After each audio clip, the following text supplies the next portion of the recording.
This is the Signal 51 Chronicles. Love aflame in Kennadale. I like it. I'm John Henry. To my left here is my compadre, Jake White, retired sergeant of the Fort Worth Police Department. We come to you from an undisclosed location in Fort Worth, Texas, with a television monitor behind us. We are here on the platform of the Sunset Lounge DFW.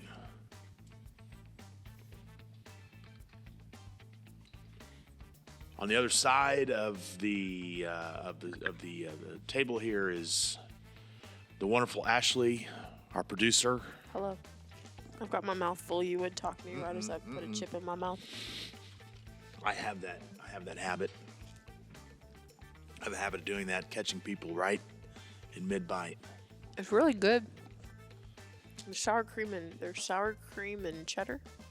Ruffles, snacking over there. Ruffles are an iconic American snack. I feel like they're underrated too. Like you go to the Cheeto first or something.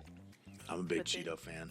I was actually looking through the stuff for like regular Cheetos because I don't like spicy Cheetos, and they only had spicy Cheetos. I was very sad. Are those jalapeno Cheetos? Mm-hmm. Or they're the jalapeno Cheetos? Mm-hmm. Yeah, I like those, but I like Cheetos. Right? What's your go-to chip? No. I don't know. Chip-wise, I don't have a discerning taste, to be honest with you. So like when you go to Subway or Jersey Mike's or something. Yeah, what are you getting? Honestly, probably just grab a bag. No, you look at it? Not really, no. I like them all too, but I usually don't eat chips when I eat sandwiches anymore, but my mom has an affinity for these, and I'll crush them. But I love crunchy Cheetos. Oh, yeah. Not puff Cheetos. The standard That's Cheetos. Dirt. You know, I had a discussion about Cheetos not long ago, and somebody was talking about how the puffy Cheeto is their go-to, which I don't mind. They're a psychopath. But, well, they probably were I think they are psychopaths, to be honest with you. But I don't mind the puffy Cheeto, but I think names would make this better. Who is the psychopath? We're calling. Is it you, Jake? No, it's not me. I mean, it's probably been said before. Is it your wife, Jake? No. No. Hell, I didn't even remember the pink-orange shirt, so I don't know. Salmon. That's right. Never remember. Jeez. A lot going on that night. Whole lot going on that night, John Henry. Well, let's turn to our last meal, where we will not be eating Ruffles. No. Potato chips. No, we won't. What do we got?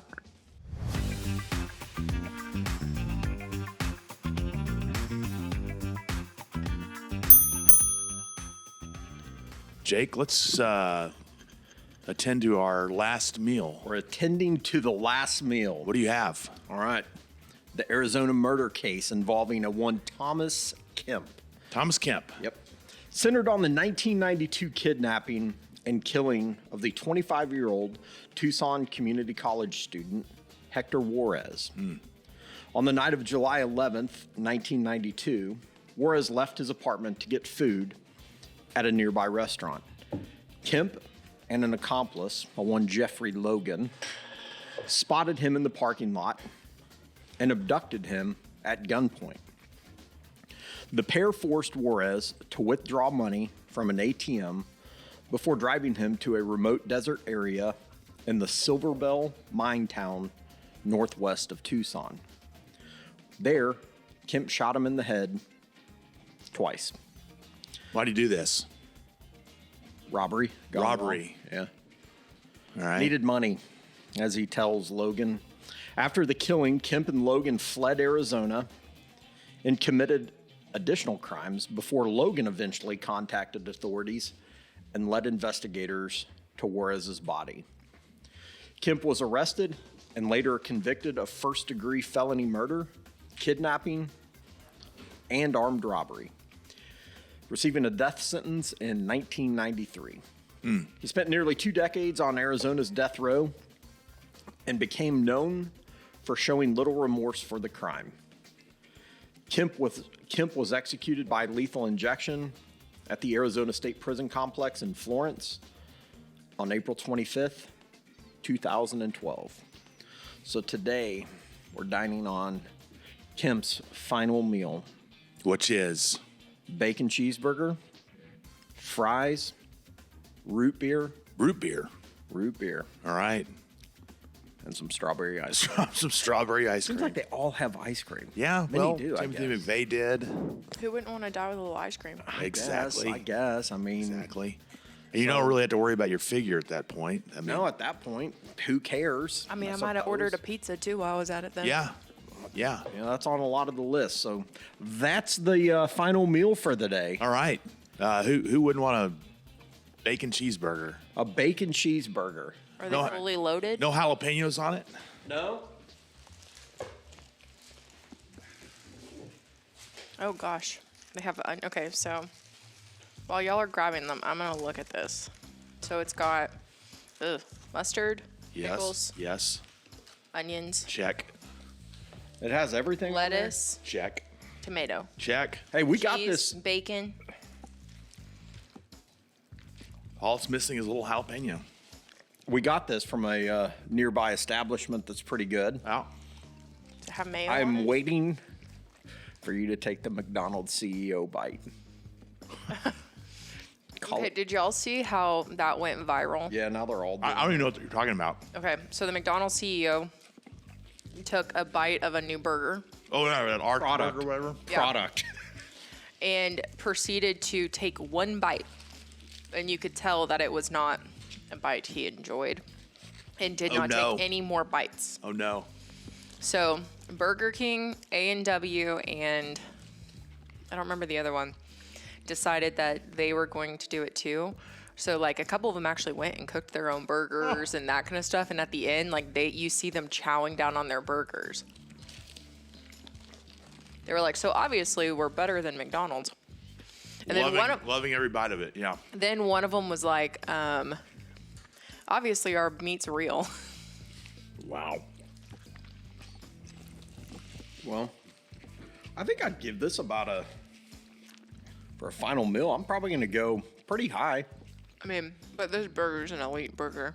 It is elite, but I think just a combo, I'm probably going to go with about a 7.5 or so. No. Isn't the strawberry ice cream your go-to ice cream? Yeah, it is. That's what I thought. I don't like root beer. Man, I'm not a big root beer guy either.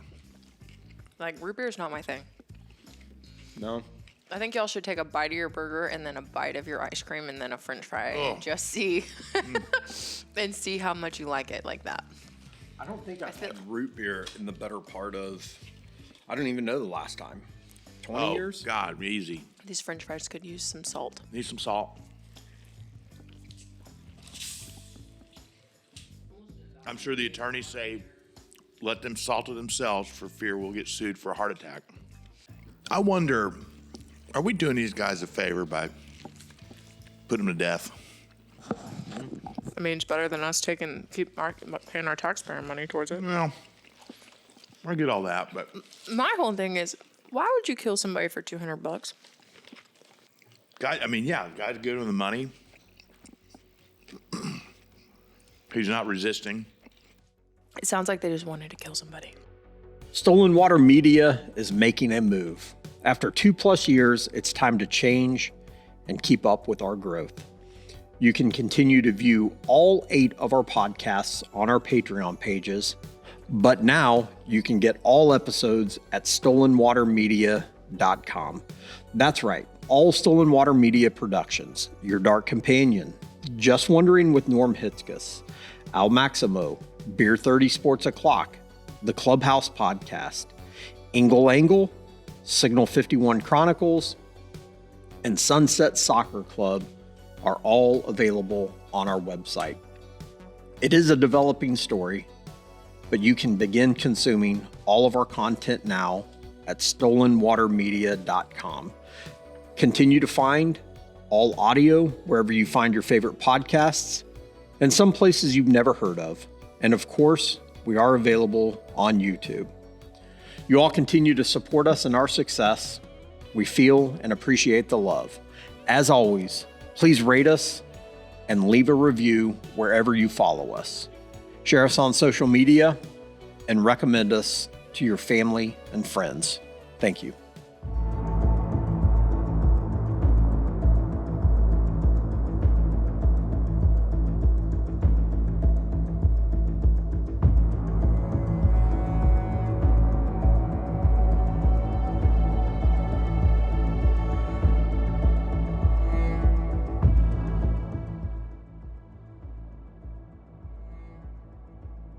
So our case from our last episode took us to Kennadale, Texas. Small little suburban town of, we discovered, 11,500 or so. Mm-hmm. Between Fort Worth and Arlington.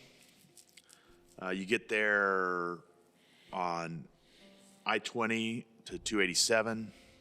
Or I-20 and Little Road, man. Yep, I-20 and Little Road. And we learned in our last episode that law enforcement or first responders took a call on Little School Road in Kennadale to a house in flames. And as the fire department's putting it out and the cops are there, who comes upon them but the man of that household named John Hummel, who asked what's going on and if there were any survivors in this house. And as it turns out, there weren't any. In the house, first responders discovered 34-year-old Joy Hummel, the wife of John Hummel, their daughter, a 5-year-old girl, and Joy Hummel's father, Clyde Bedford. All of them had what appeared to have died in the fire. Well, as it turns out, police begin to believe that John Hummel might have had something to do with this, and not only had the three deceased persons not died in the fire, they were killed beforehand, according to the autopsy. About the time of that discovery, John Hummel had skipped town, and they locate him at a border town on the U.S. side in California. And detectives with Kennadale and the ATF went out with an arrest warrant in hand, read him his Miranda rights, and brought him back here charged with arson. Arson, yeah. At least arson first. Still working through those murders. Working through the murders. But we discovered that by the time that Kennadale detectives and the ATF had begun piecing together the final hours before these murders, they were now trying to understand how an entire family had been completely wiped out inside their home. Mm-hmm. And they were now working on a strong assumption that what happened on that Little School Road wasn't, certainly wasn't random violence, but it was something deeply personal. And so today we're going to begin to find out what detectives found out about John Hummel's life as they continue their investigation. What exactly triggered these murders? Jake, what do you know about all this? Let's take a step inside the Hummel Hummel household. So 2009, John, Joy, 5-year-old daughter Jody all seemed to be living a relatively normal, ordinary life. So John was a Marine Corps veteran, and in 2009, he was a security guard at a hospital in Cleburne, Texas. He lived in Kennadale, so short back road commute. Lived there with his wife, Joy, 5-year-old daughter, Jody, and Joy's dad, his father-in-law, Clyde Bedford. Joy, also pregnant. To outsiders, nothing seemed unusual in the house with the family. There were no major public warning signs suggesting this horrific murder case in North Texas was about to unfold. But, like with many of these, there's some facts that come to the surface. So, there's a little bit of strain going on, financial pressures, family tensions growing. John seemed to be becoming somewhat unstable emotionally. None of those, though, remotely foreshadowed what investigators believe happened during the overnight hours on December 17th into December 18th. This attack, if you remember, violent. Wife stabbed 35 times, hit in the head with a hard object that we'll get into. Daughter struck in the head. Father-in-law struck in the head. It was a violent, quick attack. So what leads to this? Where did this start to go off the rails? So on John Hummel's way to work in Cleburne, and it's ironic that we were just talking about another convenience store, he finds a convenience store that he stops at, an Easy Mart convenience store in Joshua. He'd stop there on his way to and from work. Yeah, Josh was just on the outside of Cleburne. Yep. It was there that he meets an employee. Her name is Christy Fries. She worked as a clerk at the Easy Mart. Their relationship started to grow. They're texting back and forth, calling back and forth. This is starting in around October of 2009. They get to know each other. Fries tells Hummel that she's married. Hummel likewise, but both share that not all is well in their marriages. A very appropriate conversation to be having with your convenience store clerk, right? Yeah. So I've never fallen for a convenience store clerk. no, but in the parking lot on the way to Calmont. Just kidding. So this relationship starts to blossom, if you will. And it looks like both parties, both Christy and John, are telling each other, hey, we're going to get a divorce, and now we're going to get together. So Fries is still, I don't play this safe, I don't know how to frame this, but basically says, hey, I don't want this to be any kind of relationship, just a friendship. That's all that this is. Mm-hmm. Yet they exchange what's described as sexually explicit text messages. Mm-hmm. And then they have sex on December 10th. So I guess she changed her mind, whatever the case may be. Or I don't know. Some people have different ideas of what friendship is. Perhaps you're right there. That could be the case. Friends with benefits. So after this intercourse, Hummel tells Fries, hey, just thought this would be worthy of you knowing. I have, the 5-year-old daughter, and my wife is pregnant. Uh-oh. Turns out she's 14 or 15 weeks pregnant. Yeah, 14, 15 weeks pregnant. So Fries is like, hey, pump the brakes. We're not going to do this anymore. Stop contacting me. Don't talk to me, etc. Hummel doesn't heed that advice. They continue talking, calling, texting, etc. On December 16th, so The day before. the day before, Freeze tells Hummel that her divorce had been finalized. So perhaps this is what sped this process up, this tragedy up, I should say. Mm-hmm. Hummel actually got to, and where this will become relevant is, so Hummel stops at the Easy Mart in Joshua, and he also has another spot that he stops at. It's a restaurant called the Huddle House. Don't know anything about it, never been there. Either. But he meets one of the employees there, and he was a regular. So he would come in on his way to and from work. Most of the time he's in a uniform. He would sit in a booth. It seems kind of like a, what's the other breakfast? Waffle House? Waffle House. It seems like a Waffle House setup, right? So he sits in this booth, and he works midnight hours, so he probably gets there either, at 9 p.m. or 5 a.m.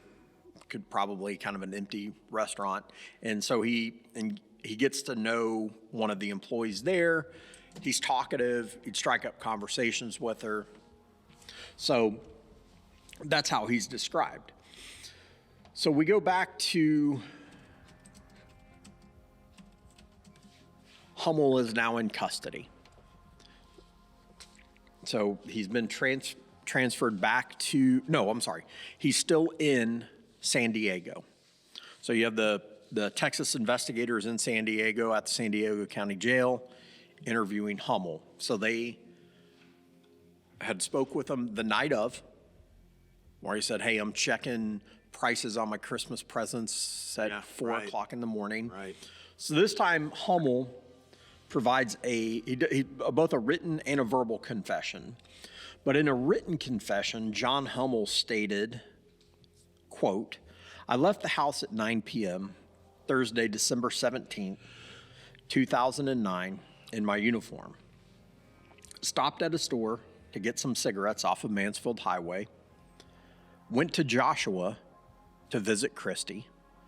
Sat in her living room to watch TV. I left her house and went and got gas. I then went home, killed my family, set the house on fire, drove around, and looked for a place to dump the weapons. End quote. Later, same statement, this is where Hummel describes the act inside the house, or his actions inside the house. Hummel stated, quote, I remember standing there holding the kitchen knife, contemplating on whether or not to kill my wife for about 30 minutes. I stabbed her in the neck. The knife broke. She began to try and fight back. I grabbed the baseball bat and hit her in the head repeatedly until she fell on the ground. Then I grabbed some of my other knives and swords and began stabbing her. I then killed my father-in-law and daughter by striking them in the head with a baseball bat. Then I set the fires. This is no ordinary, simple murder. I mean, he legitimately annihilated his entire family, his wife, his daughter, his unborn child. Yeah. There's actually 4 victims in this whole thing. Yeah, there really are, right? I mean, so he spells it out. So detectives, this is any other case. I mean, they want to gather as much evidence as they can. So detectives continued to comb through the evidence that they had collected. Now they have his confession. They ultimately find a dumpster in Arlington at an auto parts store. In the dumpster, investigators found numerous weapons: a bat, several swords, a dagger, a kitchen knife. The other thing from an evidence perspective, if you remember, when the night of the fire, he goes to the Kennadale police station The ATF investigator, special agent's talking to him, and he notices blood on his pants. They do the clothes exchange. Yeah. DNA evidence on... Had it on his socks, too. Yeah. Yeah. So that DNA evidence was a match to Joy Hummel on his sock and pants. So it was her blood that was on his sock and on his pants. DNA evidence also found on the bat was a match to his 5-year-old daughter, Jody. So at some point there was some kind of transfer, probably a blood transfer on that bat. So that DNA evidence corroborates what he says as well. All right. So the case is being prepared for trial. Defense attorneys began building a picture of their own of John Hummel. Naturally, of course, they will make the case that he's not a monster hiding in plain sight, but rather a psychologically damaged man, one whose military service changed him. And this is a case that supporters and later death penalty opponents would argue that he suffered from significant mental health problems connected to trauma and emotional instability. Psychological experts reportedly diagnosed personality disorders and described severe emotional dysfunction in John Hummel. Some advocates will later argue that Hummel displayed symptoms consistent with trauma experienced during his military service. Others, meanwhile, claimed years of untreated mental illness contributed to the murders. But prosecutors rejected attempts to frame the killings primarily as a mental health tragedy. And the reason they did so is because the evidence suggested planning. The murders involved multiple victims. The house was intentionally burned afterward. And moreover, Hummel fled the state. He knew he was in trouble. Mm-hmm.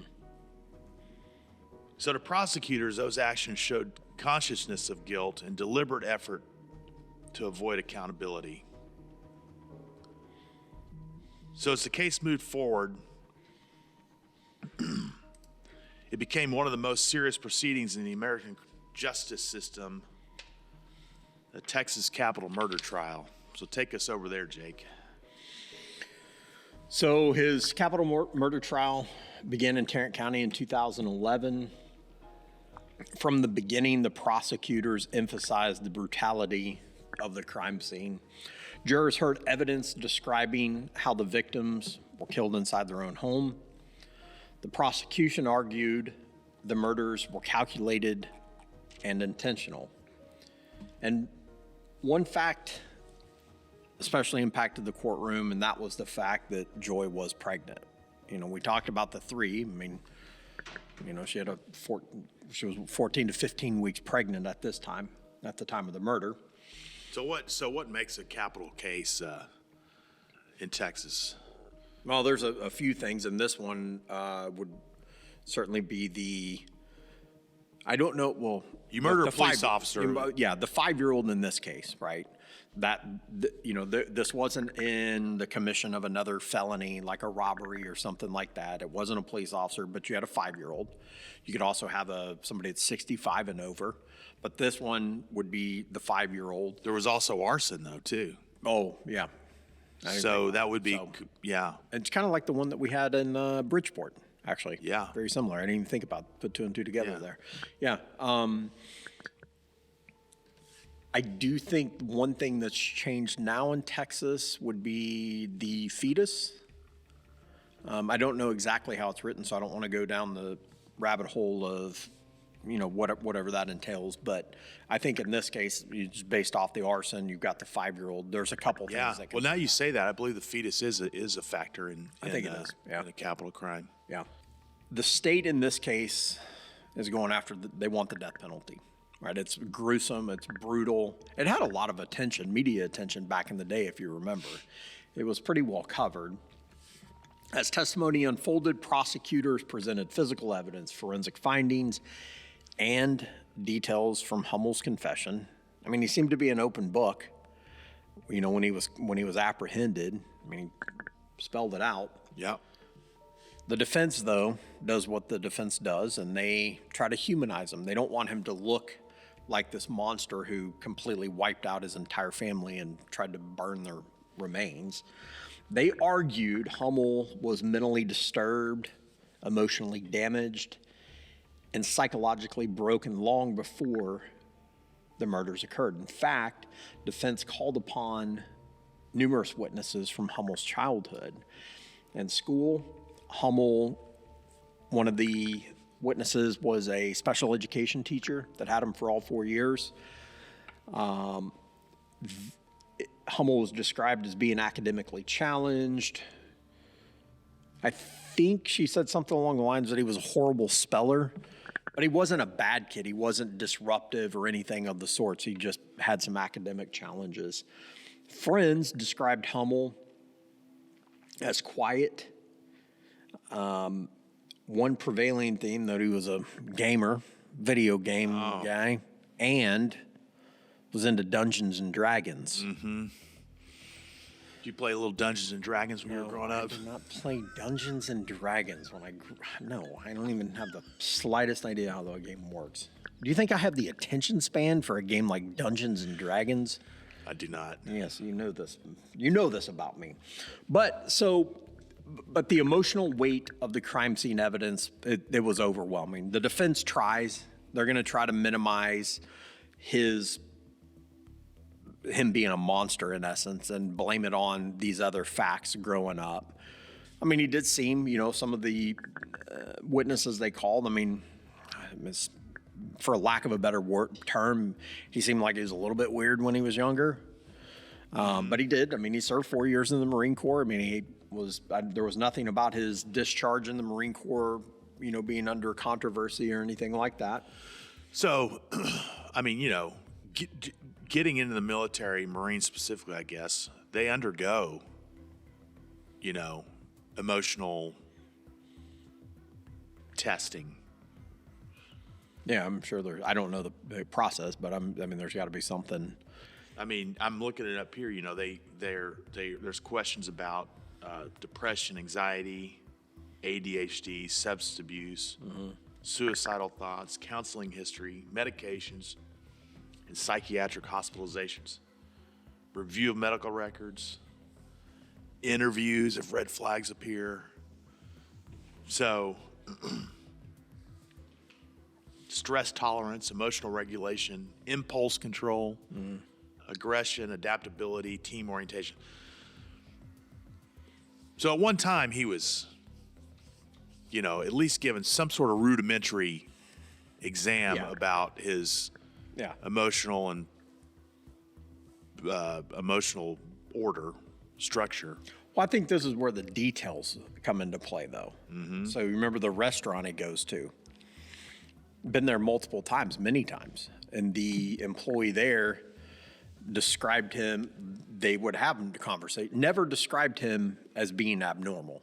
Yeah. And the months or year, or however long it was that he interacted was going up with her. Right. So, I think you have that detail. You've got, Freeze didn't describe him as being different or strange per se. She was presumably in love with him. Right.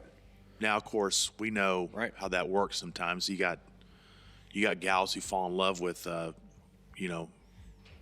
Charlie Manson. Yeah, you got that. In prison. Yeah. Anyway. I don't, like I said, I see where they're coming from. They want to try to paint him out to be, that, like I said, maybe a little bit socially awkward. Yeah. When he was younger. But, again, nothing that was paramount that was going to flip the script necessarily that the prosecution was presenting. So ultimately he's got this problem with this other woman is what he's that's what it boils down to. Right? He wants to be with her. Right. So what happens ultimately? He's convicted of capital murder. So next up, the punishment phase: life in prison or death. Yeah. So at Texas trials, of course, there's two phases in these trials. One is guilt or innocence. And after that's determined that one is guilty, then you go to the second phase and you hear from testimony from all sorts of other witnesses. Both parties put on completely different cases to determine his or her punishment. Mm-hmm. So where do we go from there? Well, you got the death penalty process. Mm-hmm. Texas has a reputation, I don't know if you know it or not, as loving their death penalty. I don't know if that's fair or not. Let's hear about it. I'm curious of your thoughts on this. The death penalty itself? Well, I think it depends.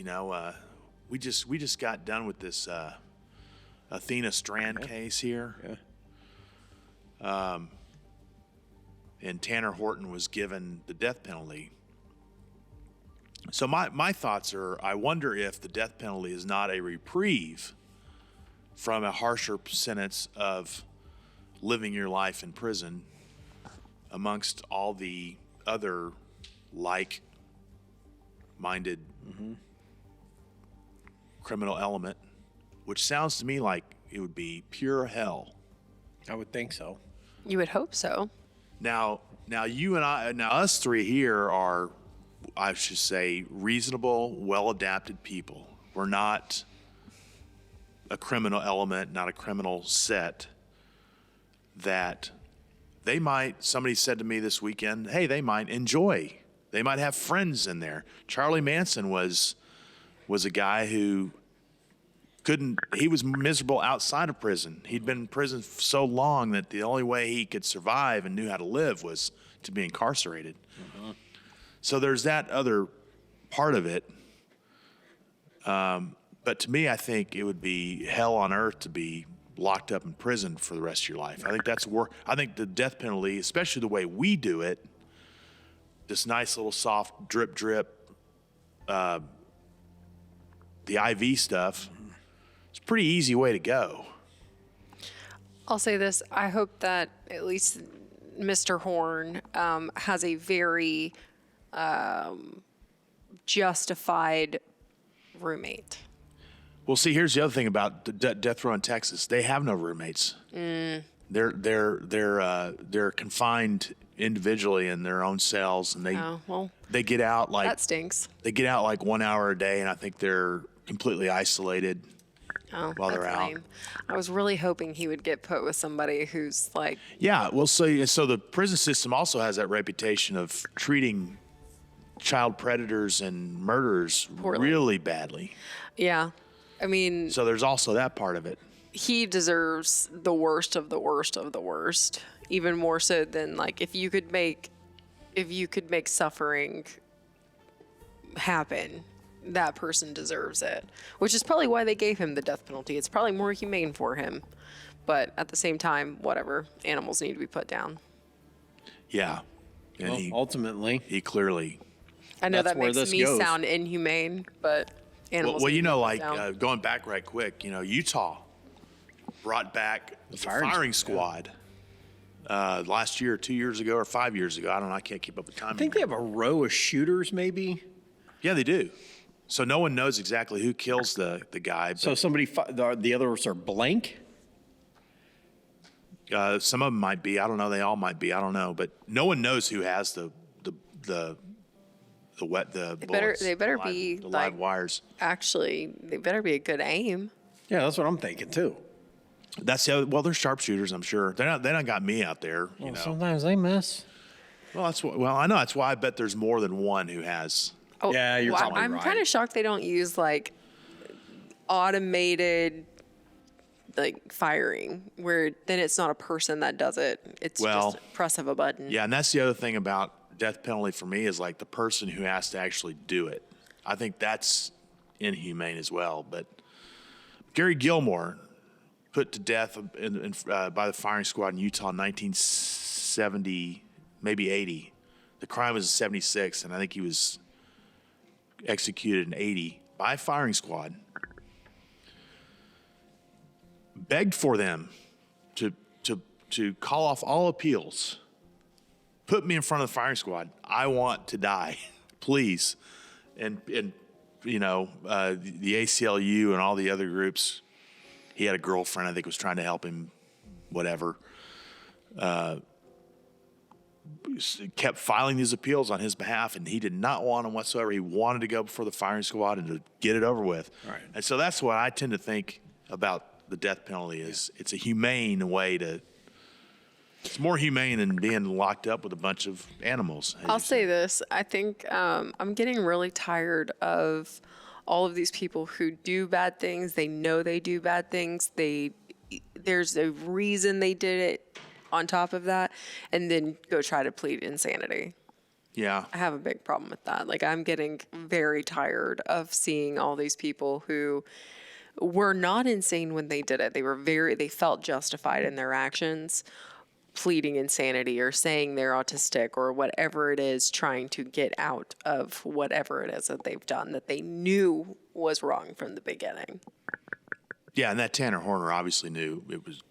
Yeah, well, that was his claim. He had an That he was autism. autistic. Yeah. Well, then he also pulled the split personality. Yeah. He was telling his invisible friend or make-believe friend that he was talking to him on the way over there or something. I forget what he said. But anyway, yeah, so we do go to the death penalty We here. go to the death penalty. So off to death row, Texas death row, Huntsville. Hummel goes. This is 2011, and you know these things take years. Some of them seem to, I think the one in Irving where the Irving police officer was killed, I think some of those were put to death in under a decade maybe. So yeah, so I pulled some information on the process of if we're ready to talk about that. Yeah. The aftermath. Yeah. So in Texas, there's an automatic direct appeal. Mm-hmm.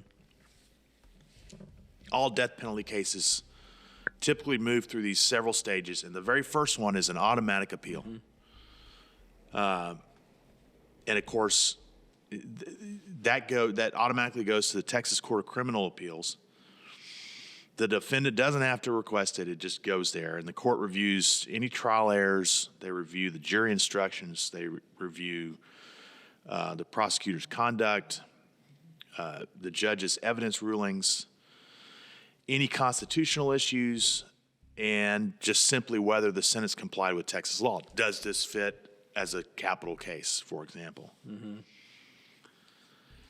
Importantly, this stage is also mostly about, was the trial legally fair? Not whether the defendant is factually innocent. It's just whether the trial was fair. And so there are several possible outcomes that come from that. The conviction could be overturned, a new sentencing hearing ordered, the entire conviction overturned, the case sent back for further proceedings. Typically, death sentences are affirmed at this stage. And then after that direct appeal, the inmate usually files a habeas corpus petition. This is different from the first appeal in that the argument now becomes, was the counsel effective? The defense attorney effective? Because typically they have public defenders that are doing it. Did prosecutors hide evidence, for example? Is there any new evidence? Was there any juror misconduct? Any mental incompetence claims? And then constitutional violations outside the trial record. This process often includes new affidavits, expert testimony, investigators, witness recantations. We've seen recants before. We saw one in our last case. Any forensic challenges. And so that phase alone could take years. And then once the state appeals are exhausted, the case can move into now the federal side. And the inmate files in U.S. District Court. Then possibly after that, the U.S. Court of Appeals, and then the Supreme Court, ultimately. Federal courts generally do not try to retry the case. Instead, they simply ask, did the state violate federal constitutional rights? Was the state court's decision unreasonable under federal law? And of course, federal review is more narrow than many people assume because of laws passed in the 1990s limiting federal intervention in state convictions. I think that was that one law that dogged Biden all those years. Mm-hmm. And then the last steps on these appeals are last-minute appeals, in which an appellate attorney files emergency motions, requests for stays, claims based on new evidence, more mental competency claims, DNA testing requests, and those can go anywhere from the state courts to U.S. Supreme Courts. And then the last chance, if those all fail, are just simply asking the governor to grant clemency, which I can't think of a time that happened in Texas, but it probably has somewhere along the way. Recently. Right. And then all of that can take 10 to 25 years. Oh, yeah. Well, that's what it was in Hummel's case. So 2011, that whole process that you just described. Very quickly, by the way. Very quickly. I apologize for my haste. No, but I mean, it makes sense. It flows. So his execution date is scheduled in the year 2020. Well, a little something got in the way of that. The pandemic. Oh, yes. How can forget the pandemic? So his reprieve, if you will, though, only lasted a few months. Texas reset the execution date for June 30th, 2021. By the summer of 2021, by that date, all major appeals had failed. The execution would move forward. Mm-hmm. Inside the Huntsville unit, often called the Walls unit, preparations begin. On execution day, inmates spend their final hours under close observation. Witnesses gather, reporters, family members, attorneys, prison officials. As the scheduled time approached, John Hummel was escorted into the execution chamber. He was strapped onto the gurney. An IV line was inserted. The final statement is made. According to reports, Hummel expressed remorse and apologized for the murders. Shortly afterward, the state administered a lethal dose of, do you know what the medication is? No, not off the top of my head. Something. Yeah, I need to look that up. 6:49 p.m., John Hummel was pronounced dead. So this case here locally, it's certainly one of the most disturbing family homicide cases in our area in our time. I don't know that there's been too many that have exceeded this in terms of victims, brutality.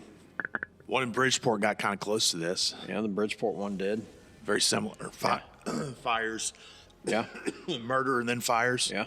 Yeah, very similar. But this one, you've got the pregnant mother, the 5-year-old child, the elderly father-in-law. 3 generations gone inside of one home. I guess one could make the argument 4, perhaps. And even now, years later, the case continues raising difficult questions. You know, this one, you have a guy that meets a girl at a convenience store and then annihilates his whole family, in short, right?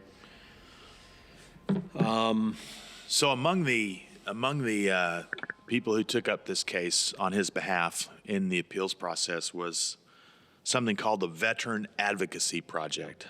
Did you read this? Yeah, I read a little bit about that.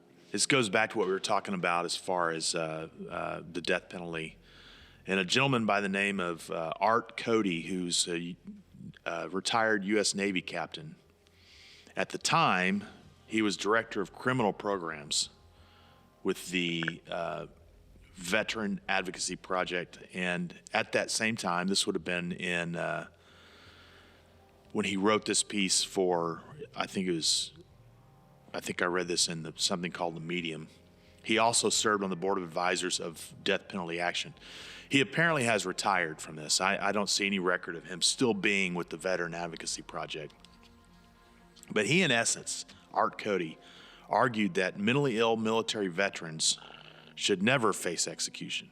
Now, of course, that was part of this case, was John Hummel mentally ill? The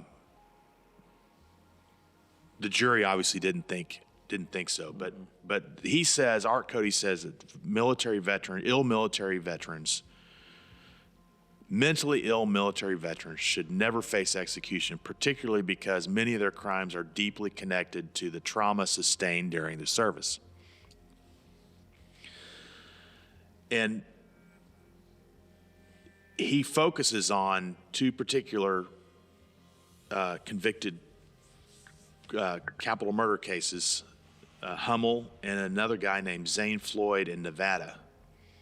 Both of them honorably discharged Marines convicted of these horrific crimes.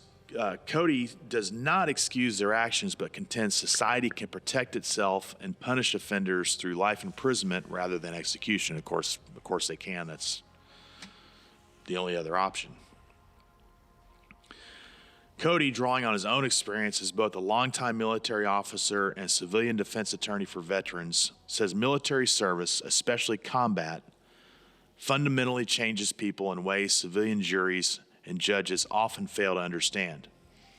He notes that many veterans suffer from PTSD, traumatic brain injuries, and substance abuse disorders tied to their service, citing estimates from the U.S. Department of Veterans Affairs that roughly 30% of veterans experience serious mental health issues. Cody argues these conditions are frequently untreated or inadequately addressed by the VA and are also insufficiently presented in court during death penalty cases. He points to statistics showing veterans are disproportionately represented on death row, making up roughly 10% of condemned inmates in death penalty states. His core argument is that the nation bears some responsibility for the psychological injuries veterans sustain while serving the country. Because military-related mental illness can contribute directly to violent crimes, Cody believes the United States should reconsider whether mentally ill veterans should ever be eligible for capital punishment at all. And of course, that just goes back to, That doesn't really. are they mentally? Yeah, he's forming that argument under the assumption that he was found to be mentally ill, whatever that may mean, right? I don't think that was the case here. Yeah. And then there's other people who argue that there's a study out there about veteran stereotypes, quote, the crux of the civilian military divide, in which American society has done a poor job of welcoming, of assimilating these veterans who served in war zones. And they do a poor job of assimilating these people back into society, and that they often find themselves completely isolated, and they become sick through that isolation. Of course, that is a true thing. We all know that does happen, but it's food for thought. It is. I think that. If he was mentally ill, did it cause him to find another woman in Joshua? I don't know. Right. Maybe. I don't know. Was he? Because a lot of that also seemed to be formed on the idea of combat. We don't know. We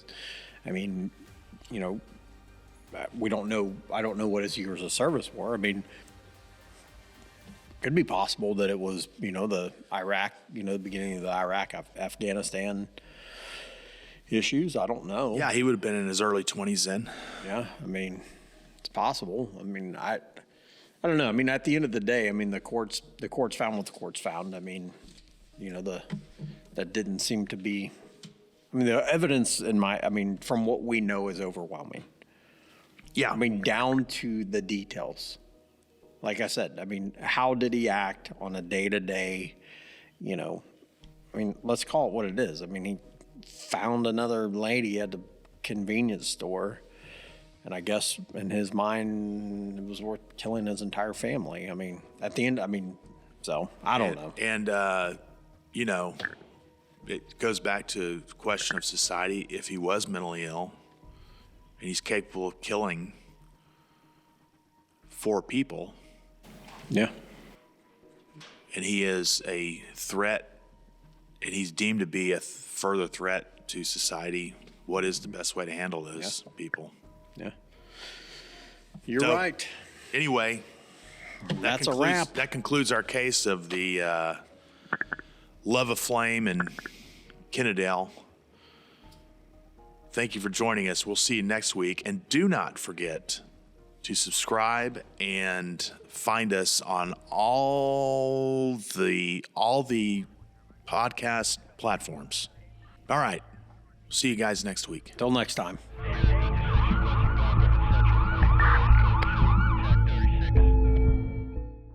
This is a Stolen Water Media production.